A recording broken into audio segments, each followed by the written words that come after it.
은행 금리는 하루가 달리 높아지고 저축이자는 해마다 낮아지는 한편 누군가는 연이자 10%를 누군가는 연이자 20%를 받고 있다고 한다면 믿으시겠습니까? 연이자가 20%라고? 말도 안 돼. 이렇게 생각하시나요? 이 말도 안 되는 이자율의 수익을 내는 녀석이 있습니다. 바로 디파이라는 녀석인데요. 오늘은 이 녀석을 탈탈 털어보도록 하겠습니다. 디파이란 탈중앙화를 뜻하는 Decentralized와 금융을 의미하는 Finance의 합성어로 탈중앙화된 금융 시스템을 일컫는데요.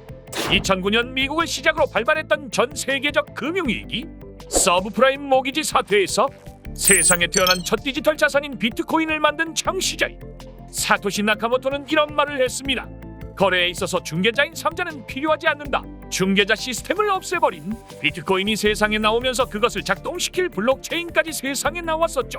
이렇게 여러 시스템이 도입되며 파생된 디파이는 스마트 컨트랙을 통해 블록체인 기술을 통한 다수의 익명 블록으로 거래를 진행할 수 있게 되었습니다. 거래에서 은행을 없애고 그 자리에 블록체인이 올라가므로 디파이 프로그램의 돈을 예치시키고 프로그램이 알아서 사람들에게 대출을 실행하고 상환한 이자를 나눠준다는 것이죠. 디파이에서의 대출은 신용등급을 따지지 않으며 대부분 담보를 통해 대출이 이루어집니다. 쉽게 설명하면 자신이 가진 디지털 자산을 담보로 맡기고 다른 디지털 자산을 대출을 해주는 것입니다. 디파이만의 대표적인 예시가 스테이킹 그리고 유동성 공급인데요. 스테이킹이란 코인 자산을 블록체인에 예치시켜 데이터 검증에 기여하며 보상을 받는 것을 의미하는데요. 은행에 돈을 넣고 이자를 받는다라고 생각하시면 됩니다.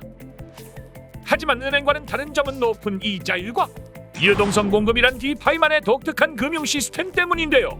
유동성 공급을 알기 위해서는 DEX를 먼저 이해하셔야 합니다. DEX는 Decentralized Exchanges, 탈중앙화 거래소입니다. 보통 거래소라고 한다면 바이낸스, 버비트 정도가 먼저 떠오르실 텐데요. 이들은 모두 중앙화 거래소라고 불립니다. 예시로 바이낸스에서 코인을 사고 팔면 일정 금액의 거래 수수료가 발생하죠.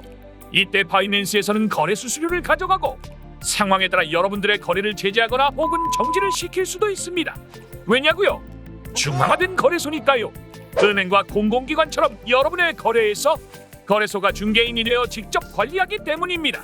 하지만 DEX인 탈중앙화된 거래소는 이와 정반대인데요. 대표적으로 팬케이크 스왑, 유니스왑 등이 존재합니다. 여기서는 따로 거래소인 중개자가 개입하지 않으며 모든 거래가 프로그램 코드로 돌아가며 중개자가 없습니다.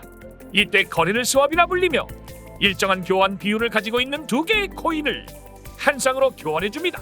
물론 위에 설명했던 것처럼 100% 자동 프로그램으로 이루어지는데요. 예를 들어 1,000원의 가치를 가진 A코인과 2,000원의 가치를 가진 B코인이 있다고 합시다. B코인 한 개를 A코인 두 개로 스왑할 수 있을까요? 반대로 A코인 한 개를 B코인 0.5개로는 어떨까요? 둘 다 가능합니다. 같은 교환 비율이니까요.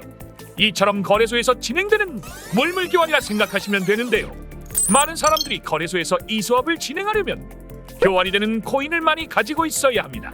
그렇다면 펀드를 진행하고 사용자들로부터 코인 거래에 활용할 수 있는 여러 코인을 예치시키도록 하는 일을 유동성 공급이라 합니다.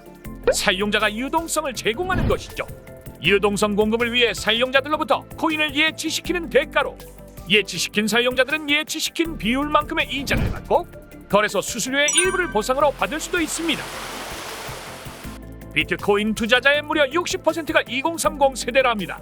이처럼 요즘 코인은 젊은 세대에서는 빠질 수 없는 하나의 트렌드로 자리매김을 했다고 볼 수 있는데요. 40년 전에는 은행에 차곡차곡 돈만 넣어놔도 누구나 부자가 될 수 있었습니다. 하지만 적금 넣어 은행 이자로 돈을 벌던 시대는 저물었죠.